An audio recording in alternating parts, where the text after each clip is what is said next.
Hey guys, thanks for inviting me out tonight, Joe. I didn't know anything like this was going on. I was like, you should come on. I was like, this sounds great. So here I am. Because I have no preparation for this whatsoever, I was like, oh well, mischief. That's kind of a deep well for me.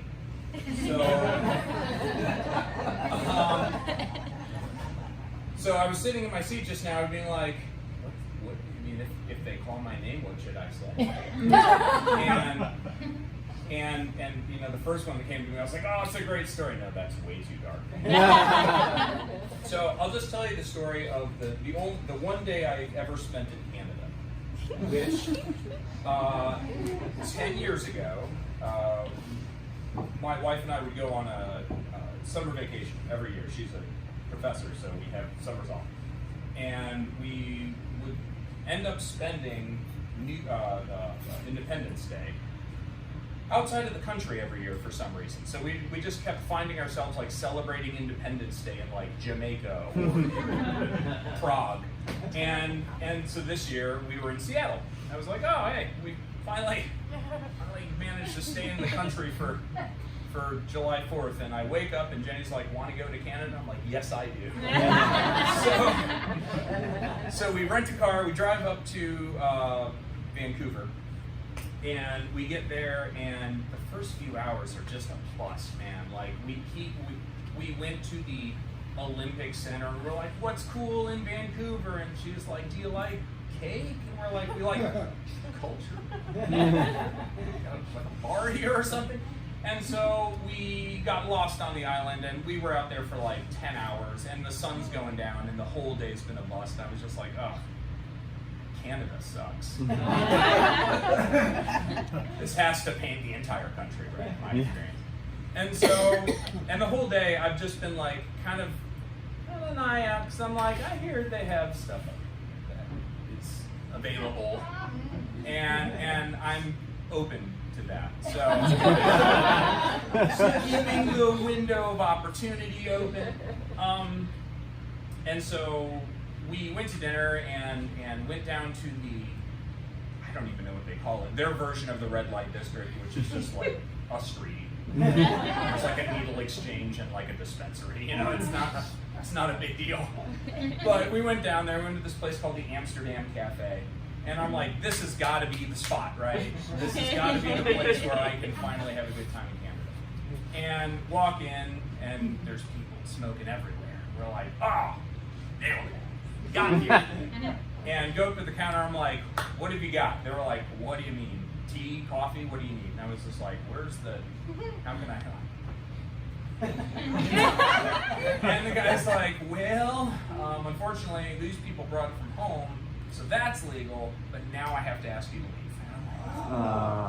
Like, how does somebody have a good time in Canada?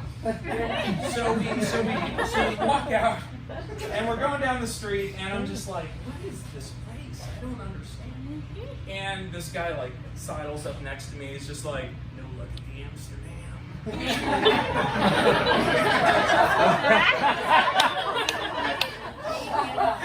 And before I've gotten a chance to answer this cartoon character, this other guy on the other side of the street comes screaming across the street. He's just like, hey, I told you to stay off my block. And they have this like big screen. And me and my wife are like, let's get the fuck out of here. We are in over our head. And so then the one guy, he runs back up and he's talking to me. He's like, hey man, sorry about that. Yeah, we run a cleaner block than that. I'm like, and you're still a stranger, so I have no idea what's happening. And I was like, honestly, man, I don't. If I could just let me just buy like one joint. Can I do that? Is that something that I can do here? He's just like, yeah, I could do that. Yeah, sure. And he was like, what did you want to pay for that? And I'm just like, I don't know. Is there a conversion here? I've got American dollars. I don't know what I'm doing here. And so it was $10 or something. And so like we're like, all right, we gotta go to cash. So we go in to this restaurant, it's like diner right there, and we go to, get some cash.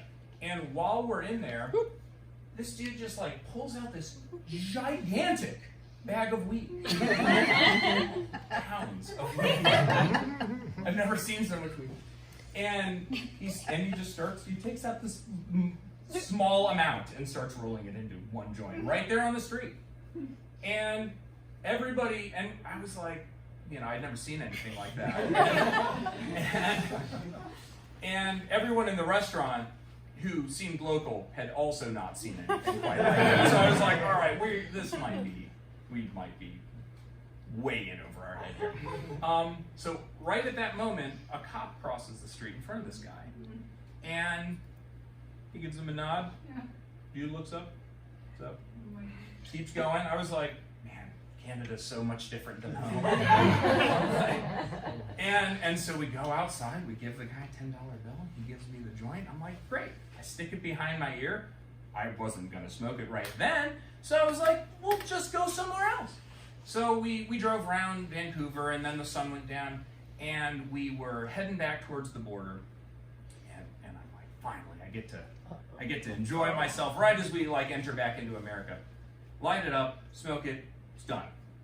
And we have maybe 5 minutes more till the border.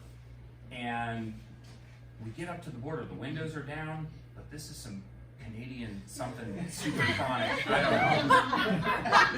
The car reeks of weed. So we get to the border. There's one car in front of us. There's not a line. And there's these agents out there with their like, you know, AR motherfuckers. I don't know. and the guy like the think like Hank Breaking Bad bald guy, just real mean. Leans in with this mag light into our car, and we're just like, oh, this is it, we're gonna go to some sort of international prison. And then I remember, it's the 4th of July. At that second, a gigantic firework goes off at the border of Canada and America. And the most insane fireworks display I've ever seen happens. And we realize there's thousands of people sitting on the Canadian side watching the American fireworks. Just for them. The guy leans in, boom. And he just kind of leans in.